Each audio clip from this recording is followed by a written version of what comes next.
Japan इस समय दुनिया की तीसरी बड़ी आर्थिक ताकत बन चुका है। जापान की बुलेट ट्रेनों, उसकी आधुनिक गाड़ियों और इलेक्ट्रॉनिक उत्पादों का भी दुनिया भर में बोलबाला है। लेकिन आज से 75 साल पहले यानी कि दूसरे विश्व युद्ध के बाद जापान की हालत बिल्कुल अलग थी। इस युद्ध में पूरी तरह से बर्बाद हो जाने के कारण जापान बेहद गरीब देश बन चुका था। युद्ध से तबाह हो चुके जापान के पास अपने लोगों को खिलाने की भी क्षमता नहीं थी। इसके साथ ही अमेरिका की ओर से थोपी गई कड़ी शर्तों को देखते हुए उस समय यह कल्पना करना भी मुमकिन नहीं था कि एक दिन यह देश दुनिया की तीसरी बड़ी अर्थव्यवस्था बनकर खड़ा हो जाएगा। इन सारे हालात के बावजूद जापान ने केवल 2 दशक से भी कम वक्त में दुनिया की एक बड़ी आर्थिक ताकत बनकर खड़ा हो गया। यह वीडियो दूसरे विश्व युद्ध के बाद जापान की तरक्की की राह पकड़ते हुए एक बड़ी ताकत बनकर खड़ा हो जाने की इसी कहानी को बयान करता है। यह उस शानदार वापसी के बारे में है जिसे जापानी भी 1000 में केवल 1% की उम्मीद रखते थे। हिरोशिमा और नागासाकी पर परमाणु बम हमले के महज 2 सप्ताह बाद 15 अगस्त 1945 को जापान ने अमेरिका के समक्ष बिना शर्त आत्मसमर्पण कर दिया था। अमेरिका ने जापान के सामने 2 कड़ी शर्तें रख दी। पहला यह कि वह पूरी तरह से अपने हथियारों के जखीरे को खत्म करे और दूसरा देश में लोकतांत्रिक व्यवस्था कायम करे। दूसरे विश्व युद्ध के पहले तक जापान ने अपना पूरा ध्यान सैन्य ताकत बढ़ाने और उद्योग धंधों को विकसित करने में लगा रखा था। ऐसे में वह अपने देश की जनता की खाद्य जरूरतों को पूरा करने के लिए कोरिया जैसे अपने उपनिवेश पर निर्भर था। लेकिन युद्ध हारने के साथ ही उनके सभी उपनिवेशों पर से नियंत्रण भी खत्म हो गया।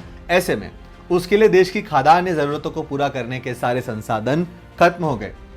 बेहद कम कृषि उत्पादन और दूसरे देशों से अपने लोगों के लिए अनाज या खाने पीने की चीजें खरीद सकने के लिए जरूरी पैसे नहीं होने की वजह से जापान का एक बड़ा हिस्सा गरीबी की गिरफ्त में आ गया।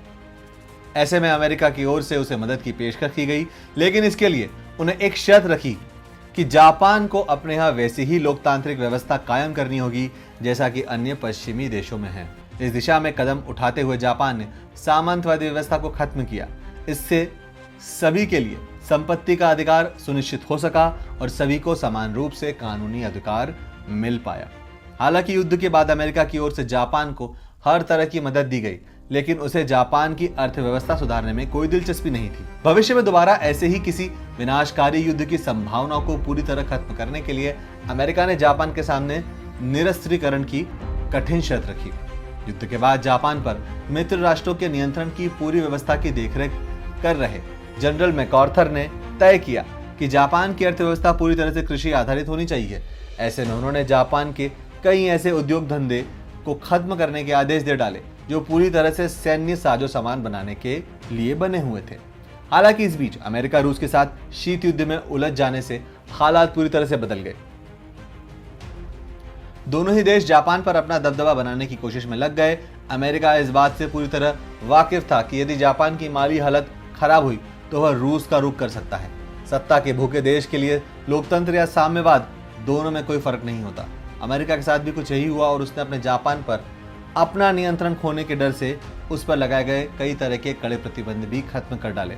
इसके तहत शुरुआत में उसने जापान को कुछ ऐसे कपड़े निर्यात करने की अनुमति दी जो गुणवत्ता के हिसाब से बहुत अच्छे नहीं थे, लेकिन उनकी लागत काफ़ी कम थी। जापान में बने ऐसे कपड़ों को भारत सहित दुनिया के कई दूसरे देशों के बाजारों में अच्छी प्रतिक्रिया मिलने लगी। शीत युद्ध के बाद जापान के अमेरिका का साथ देने से उसे काफ़ी फायदा हुआ। कोरिया युद्ध के दौरान यह बात साफ तौर पर देखने को मिली। यह युद्ध तब शुरू हुआ जब रूस के समर्थन से उत्तर कोरिया ने दक्षिण कोरिया पर हमला बोल दिया। ऐसे में अमेरिका के नेतृत्व में संयुक्त राष्ट्र की सेना ने हस्तक्षेप किया। इस सेना को सारे सैनिक साजो सामान की आपूर्ति जापान से ही की गई थी। जापान की अर्थव्यवस्था को इससे काफ़ी फायदा भी हुआ। जब तक युद्ध खत्म हुआ तब तक जापान की आर्थिक विकास दर द्वितीय विश्व युद्ध के पहले की विकास दर से भी बेहतर हो चुकी थी। इससे जापानियों में आत्मविश्वास और बढ़ गया। उन्हें यह समझ में आने लगा कि औद्योगिक गतिविधियां आर्थिक विकास में बड़ी भूमिका अदा कर सकती है।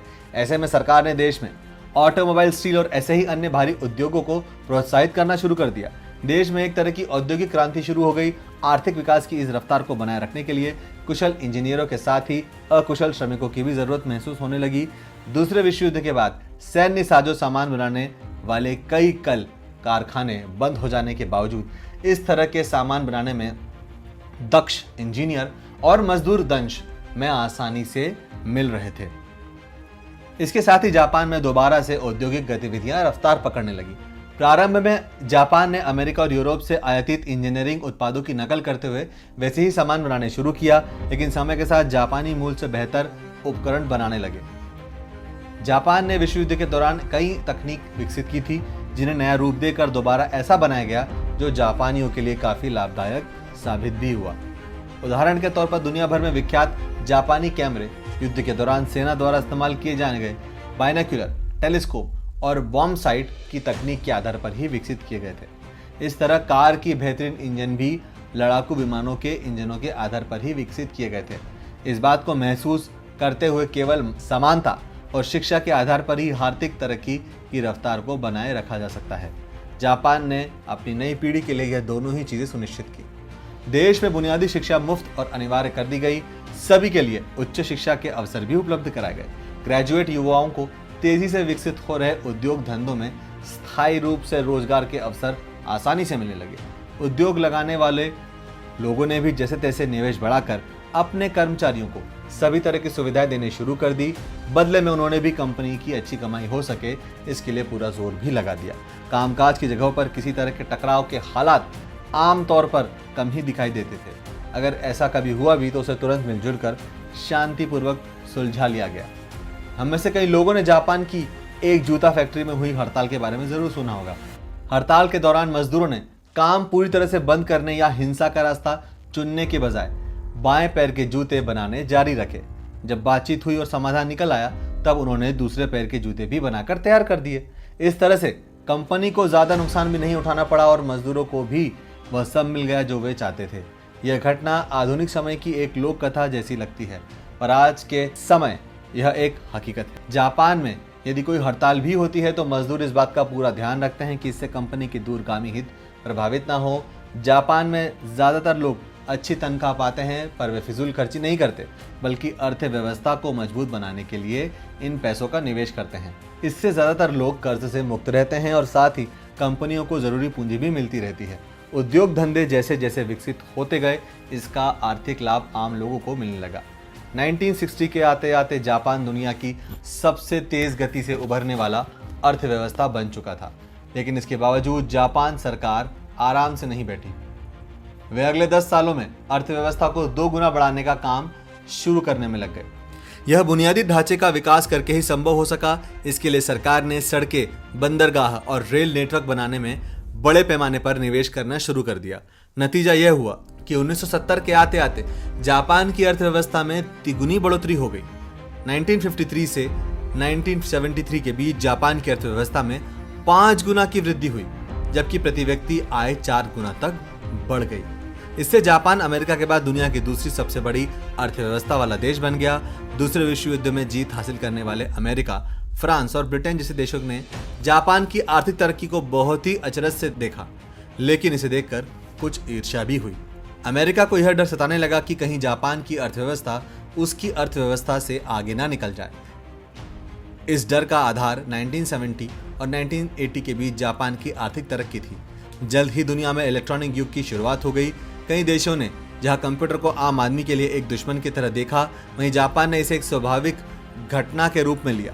इसके साथ ही जापान में सभी लोगों ने, चाहे वह किसी भी उम्र के हो, कंप्यूटर सीखना शुरू कर दिया।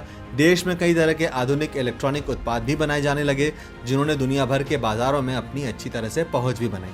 हालांकि 1900 के दशक की आर्थिक मंदी ने जापान को बुरी तरह से प्रभावित किया। इस मौके का फायदा उठाते हुए दक्षिण कोरिया और चीन ने इलेक्ट्रॉनिक उत्पादों के बाजार में अपनी गहरी पैठ बना ली। इन दोनों देशों ने भी जापान के दिखाए आर्थिक तरक्की के रास्ते का ही अनुसरण किया। भारत के साथ ही दुनिया भर के देशों के लिए जापान की आर्थिक तरक्की का मॉडल वाकई अपने आप में एक आदर्श है। जापान जैसी इच्छा शक्ति और दृढ़ संकल्प बहुत कम देखने को मिलता है। जापान इस बात का भी एक जीता जागता उदाहरण है कि किस तरह से कारोबार के अनुकूल माहौल देश के आर्थिक विकास में एक बड़ा रोल अदा करता है। इन सबसे अलग जो सबसे बड़ी सीख जापान ने दुनिया को दी है, वह यह कि पुरानी दुश्मनी छोड़कर नए अवसरों का फायदा उठाते हुए कैसे तरक्की के रास्ते पर बढ़ा जा सकता है।